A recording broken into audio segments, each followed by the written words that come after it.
Yo, what's happening everyone? It's me, it's Count, here with an all new Pokemon GO video. There's a whole bunch of stuff we gotta talk about today. There's a whole bunch of new items that was added into Pokemon GO. I'm talking about those new lures. There's a whole bunch of new Gen 4 Pokemon that was also added, and there's a whole bunch of stuff that's going to be coming to Pokemon GO that you do not want to miss out on. So if you end up enjoying this video, don't forget to hit that thumbs up button and subscribe if it's your first time here. Let's get right into it. This is the weekly news roundup.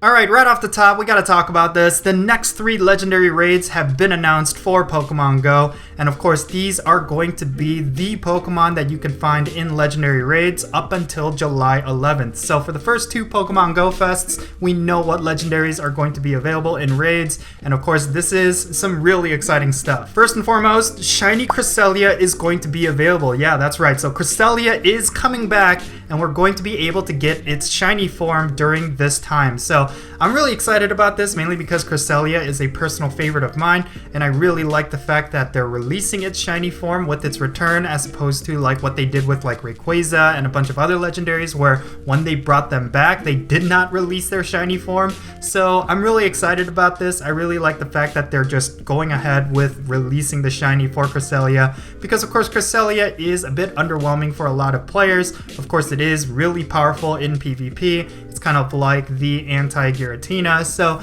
a lot of people do like Cresselia, and to bring out its shiny form just adds that extra oomph, that extra hype, so I'm really glad about that. And then after Cresselia, we're going to be getting Kyogre back in raids, and of course Kyogre does have its shiny form. It's one of the first shiny legendaries that was released, and of course it's definitely one of the most powerful water types, so you do not want to miss out on that one. And then shortly after that, we will be getting Groudon back in raids, and this is a more recent shiny legendary, so a lot of people are hyped up about that. I personally do not have a shiny Groudon yet, even though shiny Groudon was out for quite a while, so I really hope this is my opportunity to get it. Cresselia will be in raid battles from Monday, May 27th all the way till Tuesday, June 18th, and then from June 18th all the way till June 27th we're going to be getting Kyogre, and from June 27th all the way till July 11th we're going to get Groudon. So up until July 11th we're just going to have a lot of shiny legendaries, and it's pretty awesome. Now something that I want to point out, something that I want to focus on from this announcement, is that I really feel like Niantic learned their lesson from last year with the Reggie Trio. Of course the Reggie Trio was through all of last year's summer, and it was a bit of a lull. Like, a lot of people were not necessarily rating for them because they weren't that exciting,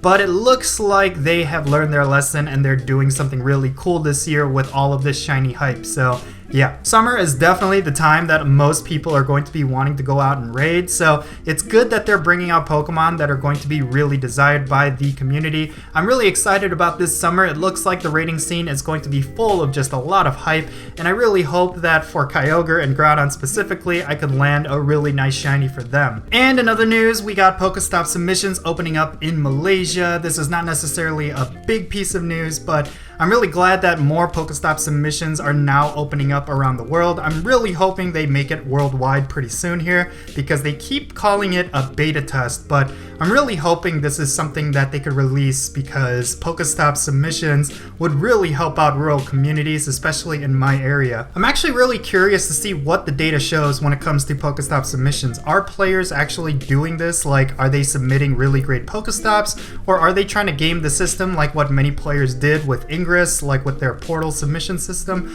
I don't know exactly, but I'm really curious about it. What are the requirements going to be for approving these Pokéstops? Like, I'm really curious to know. I'm sure the information's already out there. I mean, this has been rolling out for like almost a year now, but I'm just curious to see what Niantic is seeing when it comes to these Pokéstop submissions. At least they're taking their time, and they want to make sure this system is working properly, and you know, when it finally releases worldwide, I'm going to be pretty hyped up about it, and I'm really hoping that it is a top-notch system, just tightly knit. So yeah, I'm willing to wait on that. Now let's move on to another piece of news that I'm super excited about, but a lot of other people are not necessarily excited about. Interestingly enough, we got our next community day that was announced, and of course it's going to be Slakoth. This should come as no surprise. I know a lot of people wanted Trapinch and Routes, but I really think they're saving those up for a later date, to really build up the hype for those. They want to get some of the lesser ones out of the way, and of course Slakoth is just that.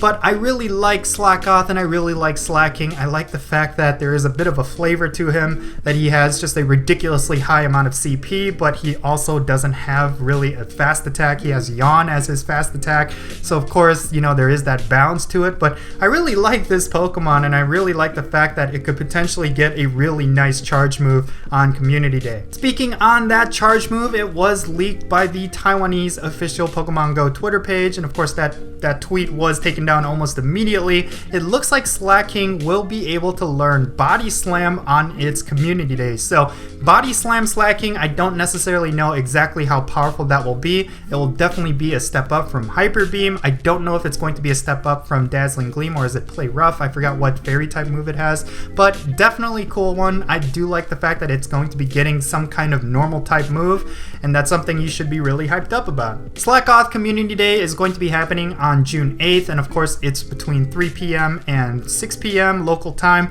so depending on where you live, that's what time it's going to be. So definitely mark your calendars. You do not want to miss out on this one. And of course the big bonus that's going to be with it is going to be 4 times incubator effectiveness. This is definitely one that you definitely want to utilize, because of course hatching eggs, you're going to be walking around a lot anyway. Hatching eggs is always a bit difficult, and it does yield a lot of high IV Pokemon, especially with 10 km eggs. I really hope they do something cool with it like they've done in the past, where they kind of have an event overlapping with it, but we really don't know. It doesn't seem like they have a new event lined up just yet, but I'm really hoping it is egg related in some way. I really doubt it though. Speaking of events, we do have that raid event that's currently ongoing, and you do not want to miss out on that one. Something that I did not see a lot of people talk about is the fact that you get double the Stardust from these raids. So that's something that's pretty huge, because if you're out Wafu raiding, if you're out raid training, you could pick up a whole bunch of Stardust just from raiding alone. So this is something you do not want to ignore, especially during the raid hour that they have every day. Now there's a whole bunch of other news to talk about, but I'm going to end it with this piece of news, and it's something that they released this week.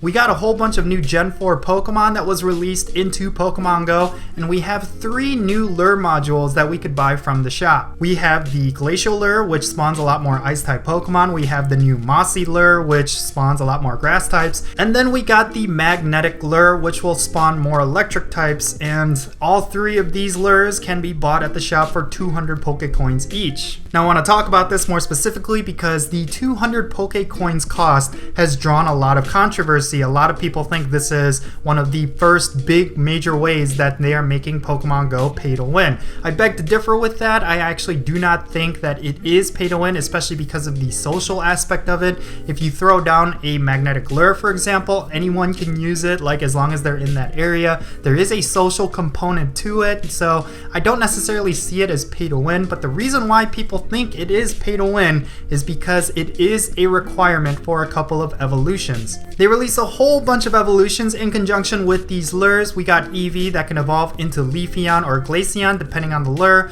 Of course, Glaceon can be evolved if you are standing under an Icy Lure or whatever the Glacial Lure is. And of course for the Mossy Lure, that will yield you a Leafeon.